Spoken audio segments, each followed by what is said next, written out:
এবার হুজুরদের ভোট দেব, এবার আলেমদের ভোট দেব।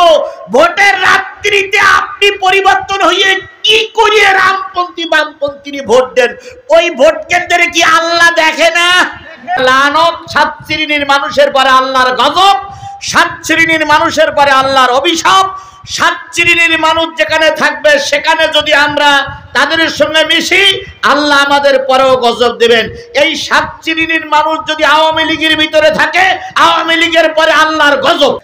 এই 7 শ্রেণীর মানুষ যদি বাংলাদেশ জামাত ইসলামের ভিতরে থাকে, জামাত ইসলামের পরে আল্লাহর গজব, আল্লাহর লানত। কয় শ্রেণী? সবাই মিলে বলুন, কয় শ্রেণী?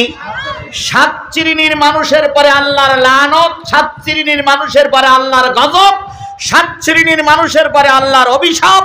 7 শ্রেণীর মানুষ যেখানে থাকবে সেখানে যদি আমরা তাদের সঙ্গে মিশি, আল্লাহ আমাদের পরেও গজব দেবেন। এই 7 শ্রেণীর মানুষ যদি আওয়ামী লীগের ভিতরে থাকে, আওয়ামী লীগের পরে আল্লাহর গজব। যত সহজে ঠিক বলেছেন, আগামীতেও ঠিক বললেন। এই 7 শ্রেণীর মানুষ যদি বাংলাদেশ জামাত ইসলামের ভিতরে থাকে, জামাত ইসলামের পরে আল্লাহর গজব, আল্লাহর লানত। এই 7 শ্রেণীর মানুষ যদি বিএনপির ভিতরে থাকে, তাহলে বিএনপির উপরে আল্লাহর লানত, আল্লাহর গজব। এখন আমি যদি বলি এই 7 শ্রেণীর মানুষ যারা সব আওয়ামী লীগের লোক, এখানে আওয়ামী লীগের লোক আছে না? আছে না? আমি দেখাই দিতে পারি, দেখাই দেব। যদি না মারেন তাহলে দেখাই দিতে পারি। আচ্ছা, 7 শ্রেণীর মানুষের ভিতরে কে আছে আমি বলবো না, তবে আওয়ামী লীগের ভিতরে এখানে আওয়ামী লীগের লোক আছে না? আচ্ছা, যারা যারা আওয়ামী লীগ করতেন তারা তারা একটু হাত তোলেন তো।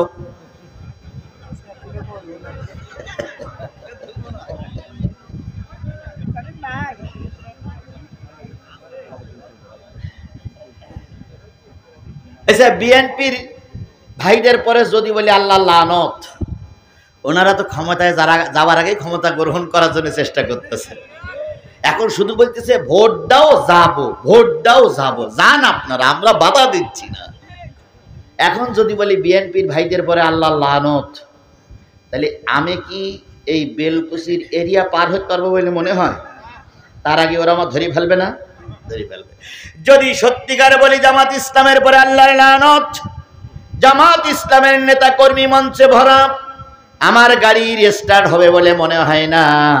তার আগেই আমাকে কট হয়ে যেতে হওয়া লাগতে পারে। এই জন্য আমি কাউকে দোষারোপ করব না। উত্তরটা নেব কার কাছ থেকে? আরো জোরে বলেন, কার কাছ থেকে? তবে কোরআন দিয়ে যদি আলোচনা করি, কারোর গায়ে লাগবে, কারোর ক্ষতি হবে। তাহলে আমি 7টা পয়েন্টের আলোচনা করব ইনশাআল্লাহ। আপনারা কি শেষ মোনাজাত পর্যন্ত শুনে এই 7টা কথা শুনে সিদ্ধান্ত নিয়ে বাড়ি যেতে রাজি আছেন? কারা কারা রাজি আছেন কোরআনের এই 7টা পয়েন্ট শুনতে? হাত তুলে দেখান। আল্লাহ তুমি হাতগুলোরে কবুল করে নাও। জোরে একটা তাকবীর দিবেন, নারায়ে তাকবীর। আরো জোরে নারায়ে তাকবীর। আল্লাহ আমার এই হাতগুলোরে, আমাদের হাতগুলোরে কবুল করুক। সকলে বলুন আমিন। হাত তুলে কারে দেখালাম? আল্লাহ কি দেখেছে? কি কই দেখবে? মাথার উপর তো সামিয়ানা,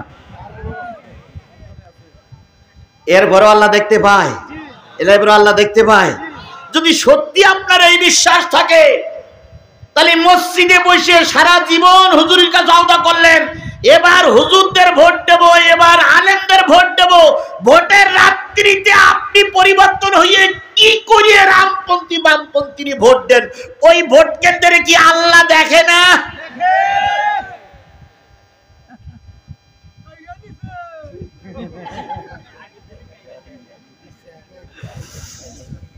মুয়াজ্জিন সাহেব ইমাম সাহেবের সঙ্গে হাত ধরে শপথ করেছে, এবার হুজুরদের ভোট দেব। ইমাম সাহেব চিন্তা করতে, যাক আর কেউ না থাকলে মুয়াজ্জিন আছে। ভোটের দিন রাত্রি, কালকে ভোট, আজকে রাত্রি এশার নামাজ পড়িও বলে গেছে যে কালকে বলো আলী আলম ভাইয়ের ভোট দেওয়া লাগবে। ফজরের নামাজ পড়তে এসে হুজুরি বলতে, হুজুর এবার মনে হয় হুজুরদের ভোট দেওয়া আর হইল না। ইমাম সাহেব বলতে, কালকে রাত্রি আমরা শপথ করে গেলে, কাছে গেলে কি হয়, হুজুররা ক্ষমতায় যে কিছু করতে পারবে না, যে চুরি করতে পারে সে মানুষের দিতে পারে, সুতরাং এবার একটু চোরেরাই হোক। তো ইমাম সাহেব চিন্তা করতে কালকে রাত পর্যন্ত ঠিক ছিল, হঠাৎ করে পরিবর্তন হইলো কি খুঁজে। ইমাম সাহেব ফজরের নামাজ পড়ে আস্তে আস্তে ঘুরতে ঘুরতে যেয়ে মুয়াজ্জিনের বাড়ি গেছে। দেখি চাষি ডেকে বলছে, চাষি ঘটনাকে কালকে পর্যন্ত ঠিক ছিল, আজকে ঘুরে গেল কেন? বলছে কি জানি, কালকে রাত্রি কেটে এসে দেখলাম 1000 টাকার একটা নোট তোমার চাচার হাতে খুঁজিয়ে দিয়েছে, তাঁতি মনে হয় ঘুরিয়ে গেছে। সারা জীবন পরিকল্পনা করলো কিসের পক্ষে সাপোর্ট করবে, আর 1000 টাকাই রাত্রি ঘুরিয়ে গেল। এরকম ঘোরা লোক আপনার এলাকায় আছে না নাই? আচ্ছা, আগামীতে 2000 টাকা নিয়ে ঘুরিয়ে যাবেন, কেটা কেটা হাত তোলেন তো। তাহলে এই এলাকার লোক সব যদি ভালো হয় তা আমার ডেকে নিয়েছেন কেন? এই এলাকার লোক সব তো ভালো, এখানে তো ওয়াজ শোনানোর কোনো দরকার নেই। তাহলে আমরা কোরআনের পক্ষে থাকবো তো ইনশাআল্লাহ। 7 শ্রেণীর মানুষের পর আল্লাহ লানত, অল্প সময়ের ভিতরে কথাগুলো বলবো, শুনে যাবেন তো ইনশাআল্লাহ। আল্লাহ আমাদের কবুল করুক, আল্লাহ আমাদের কবুল করুক, আল্লাহ আমাদের কবুল করুক। ওয়াদা খেলাপ করলে কি হয়? ওয়াদা খেলাপ করা মুনাফিকের আলামত। কথা বলেন ঠিক না বেঠিক? আমরা ওয়াদা খেলাপ করব না ইনশাআল্লাহ। মনে করেন না হুজুর অনেকক্ষণ ওয়াজ করব, আমার দুই পক্ষের নেতা একই কথা বলেছেন, মূল কথাগুলো বলেই যত তাড়াতাড়ি বিদায় করা যায়। আমিও ওনাদের সঙ্গে একমত। সুতরাং আপনাদের খুব বেশি রাত করব না। আমি 7টা পয়েন্টে যত সংক্ষেপে কথা বলতে পারি বলার জন্য চেষ্টা করব। তার আগে আমি আপনাদের কাছে ছোট্ট একটা অনুরোধ করব, সেটা হলো মসজিদ আল্লাহর ঘর। কার ঘর? সবাই বলেন কার ঘর?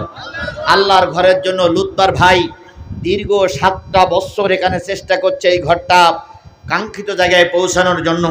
আমি মনে হয় এইবার দিয়ে 2বার না 3বার এখানে এসেছি। 3বার এসে 3বারই আমি মসজিদের জন্য কথা বলেছি। আজকেও একটু কথা বলতে চাই।